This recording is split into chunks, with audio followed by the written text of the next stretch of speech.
We're not against rap. We're not against rappers. But we are against those. Something big about to happen. I hear the beat tapping. We some fly rhyming felines rapping on the track. Better yet, grab a gat, cause we hot like Enzo. Doors closed, windows up, cause that's the way we like to ride. Windy City hitting. Check mic 1 2 1 2.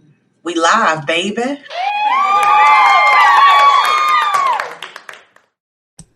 Hey Chicago, and welcome back to another episode of Speak Your Mind Radio. I'm your hostess with the mostest, Miss Hip Hop, aka Queen Star. And today, you guys, you already know we got another dope guest per usual. She is a spoken word artist turned into a hip hop rapper. Ain't that some shit? You feel me? And she's here to discuss her latest EP entitled Unreleased. So without further ado, bringing up next to the mic, my homie, Thee Artiist Makiiba. Mic check. No, I'm just kidding. What's up? How you doing? I'm good. How you feeling? I'm doing good. Yeah, thank you. You do too, man. Okay, look. So here, Speak Your Mind, we do a traditional icebreaker question for all the artists. So let's get started. Cool. What is the first thing that you do when you wake up in the morning besides wash your face, brush your teeth, blah, blah, blah? Ooh. Sometimes I sit there for like 10 minutes or I'll lay there for like 10 minutes and I'll go into affirmations. Because like that start of your day is like the most like important part of the day. Yes. So it's like I'll give myself that time ahead of time. Sometimes I'll do it, not always. Sometimes I go straight to IG and see who liked what. But other times I give myself that time in the morning and just vibe out. I'll turn on maybe some smooth jazz sometimes. Other times, chill hop. Other times, it's just me and my thoughts, just thankful for the morning, thankful for, another one. That's beautiful. In my Khaled voice. Okay. Yes, love it. Okay, so Makiiba, why don't you tell everybody out there, your story of how and when you chose to transform your spoken word into hip hop. I think that's extraordinary. Yeah. So I'm sorry, my screen moving. So I started poetry, I want to say in 2010. Probably before then. And I just started rapping at like, I don't know if you heard of like, is it, I don't want to get this wrong, but Ain't She Sweet? Have you heard of that cafe? Or She So Sweet cafe? Not yet. Okay. It's this spot down on like, I want to say Hyde Parkish area, Bronzeville. I don't want to lie, but yeah, I started like spoken word there. And some of my friends would come out and be like, yo, just come and vibe with me. And then I started realizing that music was more of my speed because, I was, a poet, but I still love music. So yeah, music was more my speed. So I just went ahead and just started seeing how I can incorporate poetry with music and, integrating words with, different tones and not necessarily needing them to sound like rap. Or needing them to sound like R&B, but okay with whatever came out because I say a lot in a little bit of space. Exactly. And that shit is dope to me. That's just... It's close, though. For sure. Poetic. It's poetic, yeah. And speaking of being poetic, who is your favorite poet of all time? I would say Maya Angelou. Really? Yeah. Okay. I think I like authentic pieces that come from, spaces that you can connect with, but you can also see the connectivity in rising above it. You know what I'm saying? And I feel like a lot of Maya Angelou's art, it rises above, but you also still get bits and pieces of the culture and history and, it's dope. Definitely. Some poetry can be sad, you know what I mean? Yeah. But you get different aspects of it, and the sad can be good too, but you get different aspects. That's so true. And speaking of the different aspects of art, your different aspect with this latest EP Unreleased was ridiculous. It was just I got like from each song I got a different vibe, and I know, right? Yeah, that raised my spirits up. You feel me? And it's just something that flows through your head throughout the day and the week. You know what I'm saying? So I definitely had you on my mind for real. Yeah, and I'm thankful for that. Thank you for listening. Girl, you welcome. I'll listen all day, honey. Okay. Thank you so much. You're welcome. I want to talk about the artwork too. The cover art. I thought that was Okay. really unique of how you transformed yourself into a cartoon or a piece of artwork. So, how did that come about with the idea of that? Uh, I feel like I'm. Let's put it like this: art is subjective, right? So everything that has to do with beauty is art in some form. And sometimes your biggest insecurities are sometimes the things that you sometimes just really just need to showcase the most. Wow. And I feel like when I became a cartoon character, the insecurity was I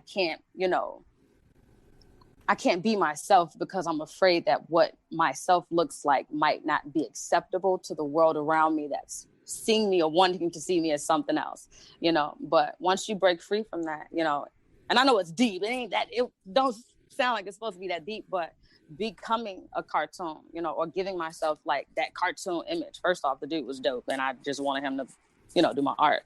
But also it gave me like an opportunity to, I don't know, how do I say it? Can we start that question over? Yeah, we definitely can. I Okay. want to know like the deeper meaning behind the artwork, and you're saying that it kind of gave you that feeling like I can do this because fuck, I'm like hiding behind. I'm sorry. You good? Like as long as we ain't live. Right. No, we not live. But I'm just saying, like, the artwork was just dope and everything. And I haven't seen that from too many artists using cartoon work to implement their creativity, Yeah, I definitely want to implement some creativity. The guy who did it, I wish I could remember his name, his Instagram, his IG tag, but the gentleman that did it, he was real proficient. He was good at what he did. I checked out a couple of his pieces and I was like, yo, I want this guy on my album cover. And it gave it more of a like, a different vibe. Like, I'm an interesting looking person. I'm very well aware. You are. You are very attractive, period. Thank you. So it's like pieces of me wants to, I don't have to be in the forefront always as the picture, as an image. Yes. It could be a tune. I was actually thinking about coming up with an animation too. So wait, say that again? I was thinking about coming up with or having someone like to create an animation for me. Yes. So I think that would be dope because not everybody's open to certain things always, That's true. And sometimes you don't want to fight it. You just want to give other people another way to see it. That's true. And so maybe an animation to help people to see different aspects of maybe the LGBTQ community or accepting people as they are, and in a comical way or in animation. So maybe this was the first steps of that. Who knows? Manifestation wise, this could have been that first step. That's true. Very true. Yeah. Okay. So let's actually get into the album, like the music and everything. The first joint I want to talk to you about is "Vibe with Me." Okay.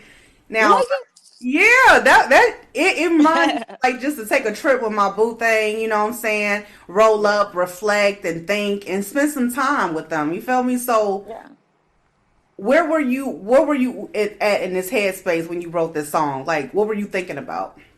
Well, it's crazy because this entire album was me wanting to set the intention of manifesting something for myself that was a good, dope relationship, not just one that was, personal, but work relationships, people who I could vibe with, that I could, have good energy with, and be in there in the same spirit with them, and it just be a real cool, calm, and collective experience.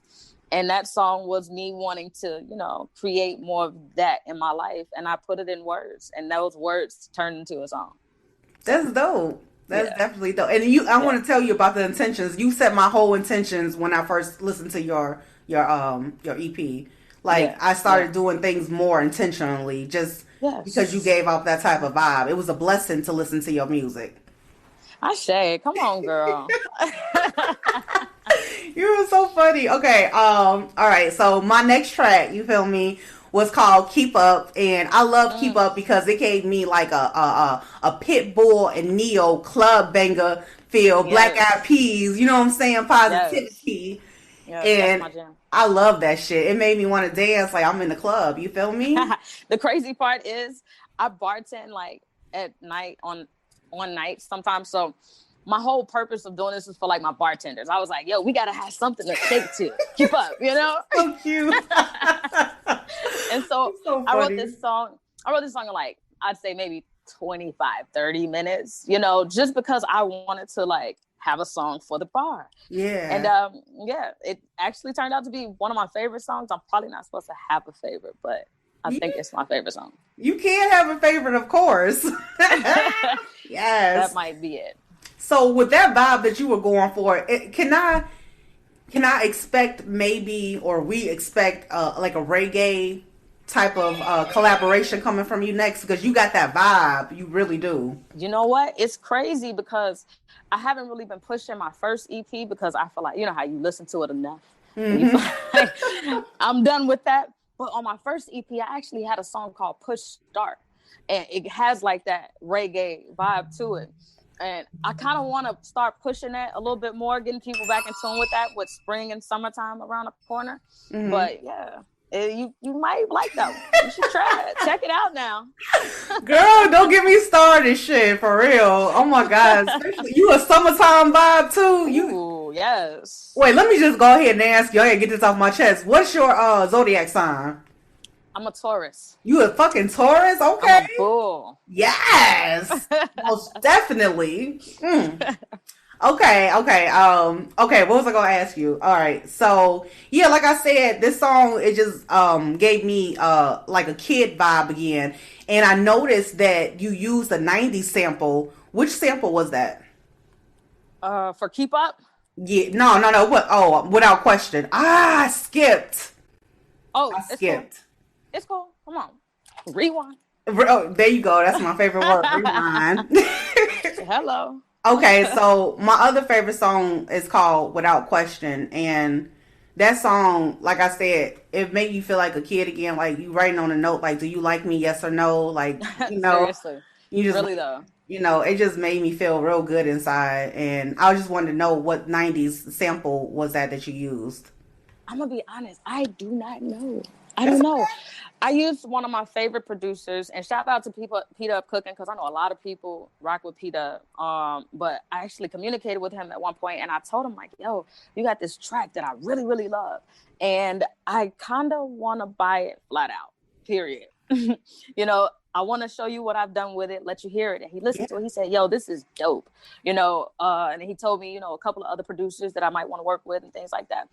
So I don't know the particular where he went with it or where he got it from, but I know it called out to me, and I said yes. yes, it's that calling, girl. Yes. You know, and sometimes it's like that as a creative. You'll find music or you'll find different elements of where you're going, and it just so happens that this song, I had created it after a 21-day meditation. I wanted to go on a 21-day meditation and see if I could create 4 songs. That was my intention. 4 songs that were just like good songs. And this was the first song that came about. And I was literally, I felt like, yeah, I don't want to sound weird, but you know, when you have connections with spirit or, you know, with your inner self, you can feel yourself breathing for yourself. It was like, I felt the breath, you know, of this song when I first started rapping it. And I was like, okay, this is the first song. Let's do it, you know? And then each song kind of progressively, it was a little bit lighter, that feeling, but the job was still being done and the goal was still being met. So this album was extremely intentional. So I'm glad that you like it, especially Without Question. Yeah, Without Question, I definitely liked it. The first one. Yes. It's so many questions running through my head right now besides the ones I wrote down, but what can we expect from Makiiba next? Oh, well, you know what? I actually have a listening party tomorrow here in Chicago. I'm based in Chicago, so I'm having a listening party at one of the bigger event spots out here. It's going to be live, so we can only host so many people, but that's what is next for me, is, you know, pushing this EP a little bit more. And then on top of that, I want to start touring. I think it's about time to start doing some local tours, you know, getting in tune with Indiana and meeting my neighbors in Wisconsin and things like that. Just touching bases with the different areas. So I'm networking a lot, you know. For sure. Clubhouse helps. Yeah, Clubhouse definitely helps. Clubhouse helps. Yes. I had an event on Clubhouse the other night, and I played your music, and the people that in attendance, they really fucked with it. They really fucked with it. Thank you, thank you, thank you. That's love. I'm so happy. You're welcome. Well, Makiiba, I want to ask you to end off this beautiful interview with a poem. Okay. I got you. Okay. I got one right here. Hold on. Can you still see me if I do that? No, I can't, but it's cool. Okay. I'm going to give you my haiku. How about that? Yes. I love haikus. It's called A Sensual Love. A sensual love that lingers like fingertips from the lips of life. And that is a sensual love. That's all you get. That's all you get. That's all you get. You get a snippet. You get a snippet. Bing, bing. I like that haiku, definitely. Say it again. Oh, geez. Yeah, I mean, go back. Wait. Because it's sexy. Ooh, come on now. Don't, girl. No, I'm just kidding. A sensual love. A sensual love that lingers like fingertips from the lips of life. Yes. Beautiful. Thank you. Thank you so much. Thank you. I appreciate you. You're welcome. Yeah. So again, tell the people out there where they can listen to Unreleased. Okay, you can find my album on pretty much all streaming platforms, from Apple Music to iTunes, SoundCloud. All you have to do is just type in Thee Artist Artist Makiiba Makiiba, and you can find me somewhere everywhere. Now, Megan Thee Stallion got me beat. She always at the top with the D's, so got to type it all the way out. Okay? Right. So silly. I'm done with your ass. I'm just saying, I understand how it is. All right. Thank you so much, Makiiba, for coming on Speak Your Mind Radio. I definitely enjoyed the fuck out of you and can't wait to hear more from you. Yes, stay tuned. Thank you. All right. Peace.